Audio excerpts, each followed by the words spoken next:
Que é assim, Paulinha, sim, orientações a todo minuto. Olha só, meu amor, vamos voltar para a nossa discussão aqui. Na sua humilde avaliação, sim, Paulinha, na sua opinião, você acha que William e Renata terão o mesmo tratamento com Lulinha do que tiveram com Bolso? Eu quero. Eu acho que o Lula... Não, você quer ou você acha? Ué, achar, não quero, não sou vidente.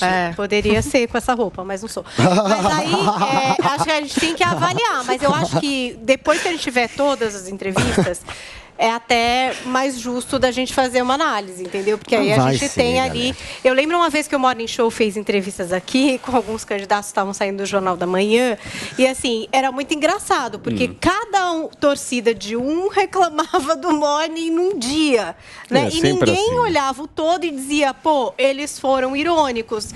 Eles fizeram perguntas indiscretas e chatas para todos. Eles ficavam ali muito hiperfocados naquele que ele gostava, que queria proteger, etc. e tal. Então, acho que a gente tem que esperar mesmo todos para entender qual é o tom do JN, porque isso que é importante, ser sempre o mesmo tom, sempre igual. E eu acho que o Lula tem muito a responder, não só por todas essas questões aí, enfim, da lei, da prisão dele, etc. e tal, mas também porque ele governou. E no governo dele, ele também tem erros a responder, entendeu? Quantos minutos vocês acham que o Lula vai falar sobre corrupção no Jornal Nacional? Dos 40, chutem. Você acha que eles vão ficar só nisso? A entrevista? Acho que não. Tem que falar bastante. Olha, pelo menos essa primeira saraivada de perguntas que o Bonner fez, que ele foi bem enfático com o Bolsonaro, que eram principalmente em relação às eleições, eu acho que deveria ter pelo menos esse primeiro ciclo muito enfático e de muitos questionamentos. Será que a Renata vai se emocionar também? Escuta, nós ficamos aqui às vezes falando apenas do que acontece na nossa ilustre concorrente, mas aqui neste recinto, nesta gloriosa emissora, acontecem as sabatinas com os candidatos à presidência da República no Jornal da Manhã. Ciro Gomes, do PDT, será o entrevistado do dia 25 de agosto. Que dia que é 25 de agosto? Daqui 2 dias. Depois de amanhã, quinta-feira. Então vamos lá, Ciro Gomes, 25 de agosto, quinta-feira. Simone Tebet, sexta-feira, dia 26 de agosto.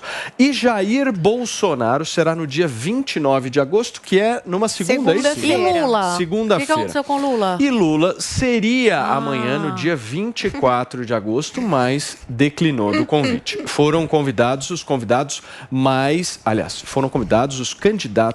mais bem colocados nas pesquisas.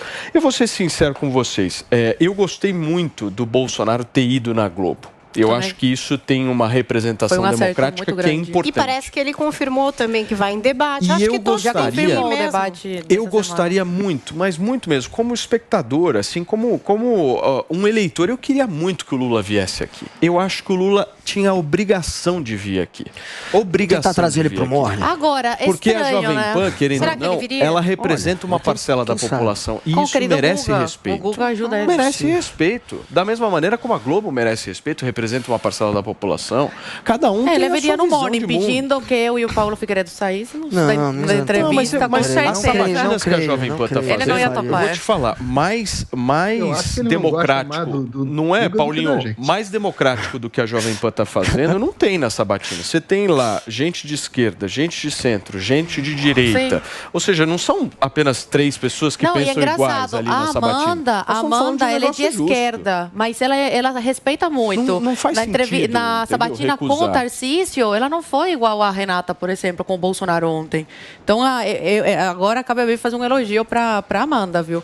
Que é isso eu respeito bastante nela. Eu gosto a Amanda, ela tem um posicionamento que todo mundo sabe qual é, mas ela é uma pessoa séria, fina, né? Ela faz a pergunta, espera a resposta. Com o Tarcísio eu gostei bastante. Mas quando o convidado é o Tarcísio, é diferente do Bolsonaro. O Bolsonaro joga a casca de banana. Ela também não seria. O Bolsonaro, desde a primeira pergunta, provocou. E ele conseguiu fazer com que o Bonner caísse um pouco na provocação. Quando ele falou, você tá jogando fake news. Aí o Bonner ficou acusando o golpe. E tentou entrar nessa. Essa é a tática deles. E aí você acaba indo para um campo que é o campo do entrevistado.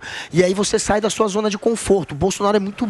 A galera acha que o Bolsonaro é ruim de entrevista. Não, o Bolsonaro é bom de entrevista. Porque ele sabe fazer... Não que ele seja bom em dar as respostas que seriam as melhores politicamente falando, mas ele sabe fazer você ir pro jogo dele. Ele sabe jogar o jogo dele. Aquela resposta que ele deu pro Bonner, quando ele fala, você tá querendo me fazer uma espécie de ditador, né? Estimulando a ser ditador e tal. Ele não respondeu a pergunta do Bonner, que foi aquela que a Paulinha... Respondeu. Mais ou menos. Ele foge. Ele deu uma fugida da pergunta. Mas ele responde que é centrão. Mas ele ainda gerou conteúdo pra rede. Ele respondeu porque ele abriu o diálogo com o Centrão, mas ele não respondeu a esses eleitores traídos, que era o foco da pergunta do Bonner. Eu não sei que eleitores traídos são esses, Paulinha. Tem muitos que se chatearam. Por essa questão do Centrão, a pesquisa que a Zoe foi indignada nós estamos ao vivo na Jovem Pan News, hein? São 11 horas e 37 minutos para vocês que nos acompanham aqui na Pan, no Morning Show, programa indo até meio-dia. Agora você estava acostumado de terminar 11h30, não existe mais isso. Agora aqui é até meio-dia. E outra, muitos eleitores do Bolsonaro que podem não ter gostado dessa questão dele se aliar ao Centrão, estão vendo a situação que o país está hoje politicamente, que é Lula ou Bolsonaro, e desculpa, mas essas pessoas que você fala que se sentiram traídas, com certeza se recusam a votar no era apoiador do saiu fora, olha que interessante. A pesquisa que a Zoe olha o que hoje é o Weintraub. O que é o Weintraub? Era uma pessoa apoiador. O Weintraub, você pode achar que ele é um nada, mas sabe do perfil do Weintraub, que era uma pessoa que gostava dessa postura, dessa separação, muita gente tem essa postura. Eu não estou dizendo que é a Zoe, que é outras pessoas. Cada um vota por um motivo. E o que mais acho que o Bonner queria colocar ali é como que ele fez essa promessa de campanha, de entendeu?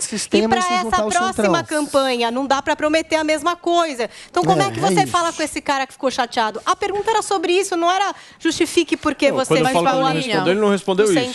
Sobre a questão do Weintraub, só respondendo ela rapidinho, o Weintraub ele não serve para ser político, porque para ser político você mas ele apoiou o Bolsonaro, ele foi ministro do Bolsonaro. Sim, mas hoje sem o Bolsonaro, o Weintraub virou um nada, tanto é que desistiu a candidatura dele aí ao Senado. Por quê? Porque não tem apoio. Se o Bolsonaro não tivesse feito isso, muitas ajudas que o Bolsonaro aprovou no seu governo agora, principalmente na época da pandemia, para ajudar os mais necessitados, não teriam saído do papel. Sim, hoje o Centrão representa uma grande parte do Bolsonaro e eu entendo faz parte da democracia. Mas agora, o importante é que ele não se envolveu em processos de corrupção. Eu vou te falar, eu acho saboroso ver todos eles defenderem o Centrão, não vou mentir, inclusive a Zoe. É legal, gente, porque de fato, para você fazer política, você precisa de um grupo grande de políticos do seu lado. O Bolsonaro, ele entrou na política com essa imagem de antissistema, que acabou de ser enterrada. Ontem foi enterrada de vez, com esse momento do Centrão. E a Zoe, ela não gostou da pesquisa que eu apresentei. Na minha época não era Centrão, tá ok? Não tinha Centrão. A pesquisa que eu falei da Quest, ela mostrou que o principal momento, o melhor momento dele, foi exatamente na resposta sobre o Centrão e também quando ele falou de Alexandre de Moraes. Esses foram os melhores momentos do Bolsonaro. E aí o Bolsonaro, de fato, ele se colocou numa posição, até foi boa a resposta dele. Você quer que eu vire um ditador? Eu preciso de uma maioria para governar. De fato, você precisa de uma maioria para governar. E você sabia disso antes de ser eleito. Porém, quando você foi eleito, você quis bancar o antissistema dizendo que se fosse aliar com político, se aliaria não de maneira fisiológica. Quando você viu que tinha muita confusão para explicar no Congresso, foram mais de 100 pedidos de investigação que o STF mandou e que foram arquivados pela PGR. Quando você viu que podia rodar ali, aí sim, Bolsonaro, você apelou para o jeito mais fácil de conseguir o seu grupo político que você realmente não tinha, que você tinha uma imagem de antissistema. Você conseguiu como? Se aliando ao Centrão, dando não só orçamento secreto, dando a Casa Civil. O único governo, porque a Temer não deu Casa Civil pro Centrão. Dilma não deu. Dilma tinha Jacques Wagner. Temer tinha... Muito mais. Temer tinha... Os bolsos cheios. E o padrão ônibus de ministro? Você não dá a Casa Civil pro Centrão. Esse é o governo que se rendeu e que deu o governo pro Centrão. De fato, ele fez isso. E aí eu acho interessante que a resposta dele foi... E a resposta viralizou um pouco. Foi a única que viralizou um pouco. Você queria que eu virasse um ditador? É inteligente ele falar isso, mas seria mais inteligente se o Bonner rebatesse e falasse, mas é isso? A segunda opção é virar um ditador? É um desejo intrínseco? Porque eu acho muito curioso. Se eu não tenho Centrão, eu tenho que virar um ditador? Você não pode procurar uma outra estratégia? Você não pode abrir mão da política? Você tem que pensar já na ditadura? Vocês não veem que isso é um desejo reprimido? Isso é tão óbvio. O que você quer falar? Bom, eu quero falar que são 513 deputados e 300 partidos fazem parte de partidos de centro. Ou seja, se você não tiver esses parlamentares do centro com você, você não governa nesse país. Então, de que adianta Bolsonaro ganhar a eleição e não poder governar, sentar na cadeira e ficar lá? Eu ainda não dei um pio sobre esse assunto. Esse ano ele está muito empenhado. Você para ver que é bem diferente de 2018, que ele está os olhos voltados para quem ele está apoiando pro legislativo. Por quê? Porque ele viu que sem o legislativo ele não consegue fazer nada. E obviamente ele não gosta de fazer negociata com o Centrão, por isso que ele está colocando todas as suas forças e o seu olhar em colocar, indicar candidatos que têm chances reais de ganhar e são alinhados ideologicamente com ele. Então, em 2018, ele fez uma promessa vazia. É isso só. Sem o legislativo não dá. Paulinho, eu quero duas análises suas. Uma sobre essa questão do Centrão e a outra do comportamento do Bonner e da Renata na entrevista com o Lula, né? Que eu acho que todo mundo vai estar atento para verificar se vai ser da mesma forma. Eu recomendo a vocês, todos que estão aqui, que assistam mais a Jovem Pan. Tem uma entrevista do Bolsonaro no programa Pânico, com o Eduardo Bolsonaro ao lado dele, se eu não me engano, em 2016, onde perguntam a ele, acho que o próprio Emílio pergunta a ele, se o que vai acontecer caso ele seja eleito, como é que ele vai governar com o Congresso. E aí ele e o Eduardo Bolsonaro, tá na internet para quem quiser ver. Ele e o Eduardo Bolsonaro, e ele vira e fala assim, olha, quando eu viajo ao Brasil, ele não era nem candidato, ele fala assim, eu espero que se eu me tornar candidato, eu peço que as pessoas também votem num Congresso diferente, porque se for o Congresso que está aí, eu vou ter que governar. Não existia Centrão, de fato, essa expressão na época. Se eu for governar com o Congresso que está aí, se for o Congresso que está aí e continuar eleito, eu vou ter que governar o Congresso que está aí. Eu não sou ditador, eu não defendo ditadura. Está lá, 2016. Não tem mudança nesse sentido. Acho que houve uma mudança na capacidade de articulação do governo de quando ele assumiu para um segundo momento. O governo achou que conseguiria, com esse Congresso que está aí, governar através da composição de bancadas, e isso, sem dúvida nenhuma, foi um erro de articulação política. E o próprio Eduardo Cunha me explicou isso numa entrevista muito bem. Ele fala o seguinte, bancada não decide nada, bancadas temáticas, né? Bancada evangélica, bancada não tem força pelo regimento do Congresso. Então você pode tentar fazer as articulações políticas por bancada que não vai servir para nada. Isso foi um erro do governo. Num segundo momento, o governo reorientou a articulação política para articulação política por partidos, que é o sistema regimental da Câmara dos Deputados e do Senado, dos dois. E o governo partiu para essa foi a mudança do governo. Não houve o discurso do Bolsonaro, e essa deveria ser a resposta que o presidente deu. Ele deveria ter dito isso, olha, eu defendo que eu vou governar com o Congresso desde o início, senão eu não poderia nem ser candidato a presidente. O candidato a presidente tem que governar com o Congresso eleito. O que vocês querem que eu faça? Aí nesse ponto, ele foi muito bem com o Bonner. Você está me incentivando a ser um ditador. Se a população vota no Centrão, eu tenho que governar com o Centrão. E o Centrão, como qualquer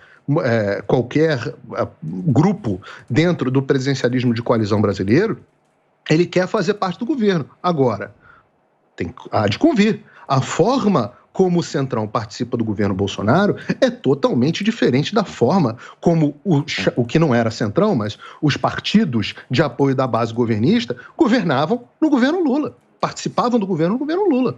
Haja visto a ausência real de casos de corrupção sistêmica dentro do governo.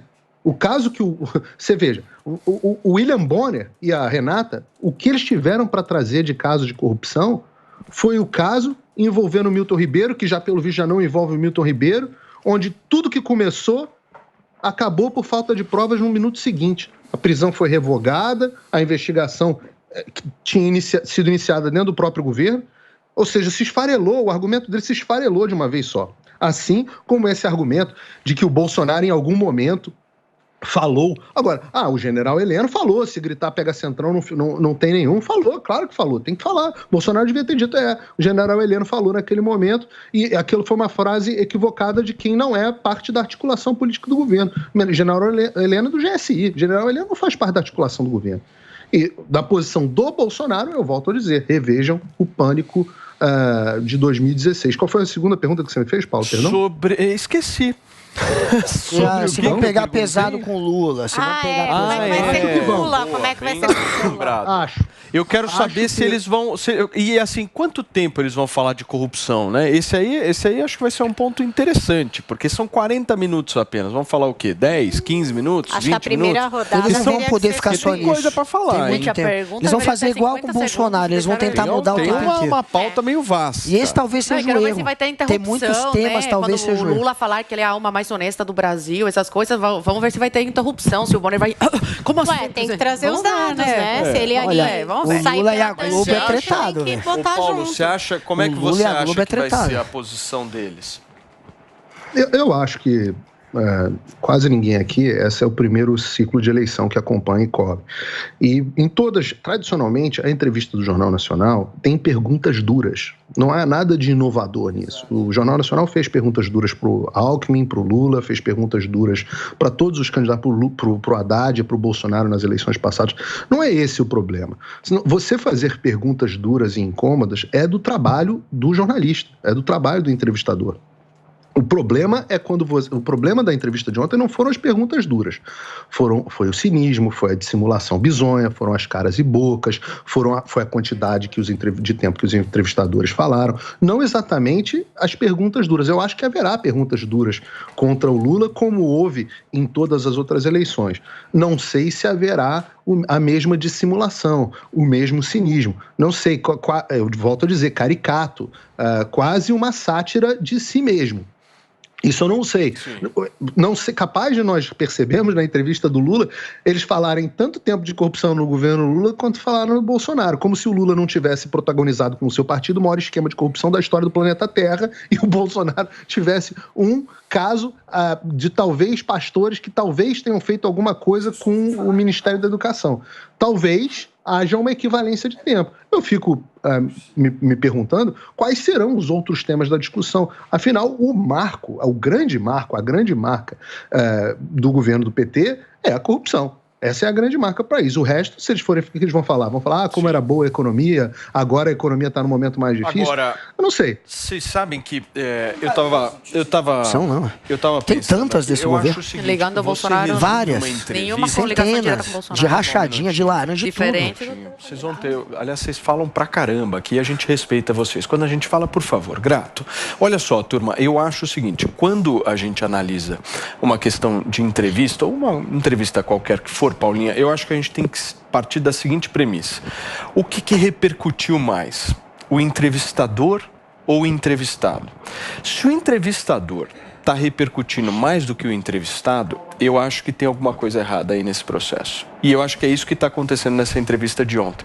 A gente está aqui falando muito do Bonner e da Renata, muito, e talvez até menos do que o próprio presidente da República falou. Até por conta, justamente, talvez dessa hostilidade, da maneira, das caras e bocas, do mas tempo. Essa quantidade do tempo, pelo menos para mim, chama muito a atenção. Um entrevistador não pode, de maneira nenhuma, falar 40% na entrevista, gente. Não pode. Isso, se o Lula estiver lá, se o Ciro estiver lá, se a Simone estiver lá, entrevistador é segundo plano.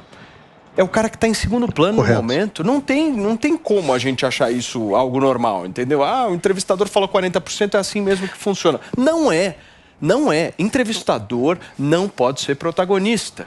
Esse é o ponto. A gente está vendo crítica da esquerda e da direita à entrevista. Não agradou, na verdade, nenhum dos lados, porque a esquerda imaginava que eles estariam ali, talvez, melhores preparados para o embate mesmo, e não teve tanto embate. Aí falaram, poxa, mas não falou do orçamento secreto, não falou das rachadinhas, das histórias de família, dos casos de corrupção da família Bolsonaro, não tocaram nesse assunto. E a esquerda está lá, enfiando a porra. A esquerda detestou. A direita, por outro lado, também não gostou, porque acha que teve um certo deboche que não deveria ter tido e também porque acham que foi muito morno. Foi uma entrevista morna. Por que a gente está falando mais dos entrevistadores? Porque não teve muita graça. Falando em morno, não quero fazer nenhum tipo de correlação. Olha só, o Sérgio Moro acabou de twittar. Tá vivo ainda? A maior fake news da eleição de 2022 é a candidatura do Lula.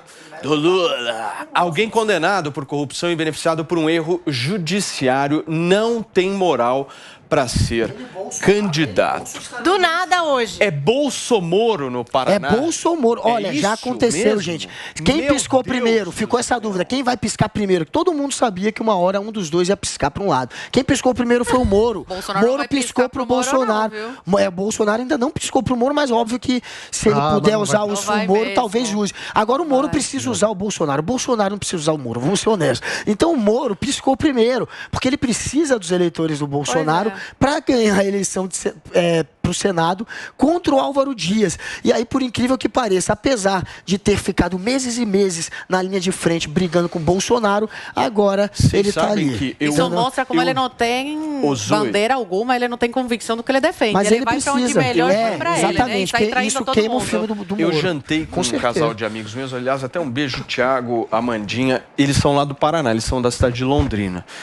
E eles me deram um panorama, eu não conheço direito, enfim, não consigo avaliar a política do Paraná. Eu vou sexta-feira para o Paraná. Mas eles me disseram que o Álvaro Dias leva lá. Tem chance. Que não dá Moro no Paraná. Porque ele é muito bem articulado. Eles foram assim convictos. O Álvaro é o sítio eleitoral dele. No Paraná. O Paraná sempre foi do Álvaro Dias, é muito difícil chegar lá e tirar ele. Como é que é, Paulinho? Tem o Paulo Eduardo Martins, tá correndo por fora. Vamos ver. Para. Corrida. Seria o ideal. Esse é o argumento do. É muito bom. Eu gostei. Agora você me convenceu de que o Paulo Eduardo Martins não tem chance. Agora com essa risada. Porra, agora você me convenceu. Então quer apostar? Quer apostar? Você já não apostou, Bolsonaro fica em primeiro. E ele realmente está em primeiro nas pesquisas lá. Tem pesquisa que dá Moro, tem pesquisa da Alva. A pesquisa para o Senado dava Dilma também, para Minas Gerais na última eleição. Então aposta. Pesquisa para Senado, a margem de erro de pesquisa para o Senado é gigantesca. As pessoas não sabem quem vai votar até o último minuto. Aliás, tenho que dizer para vocês, me deixa constrangido não saber disso, porque todo mundo sabe, é um fato notório que pesquisa para Senado, o erro é gigantesco. No Rio de Janeiro, o caso da eleição do Haroldo de Oliveira foi fantástico. O Haroldo estava em quarto nas pesquisas e acabou eleito senador. Paulo Eduardo Martins. Isso é muito comum.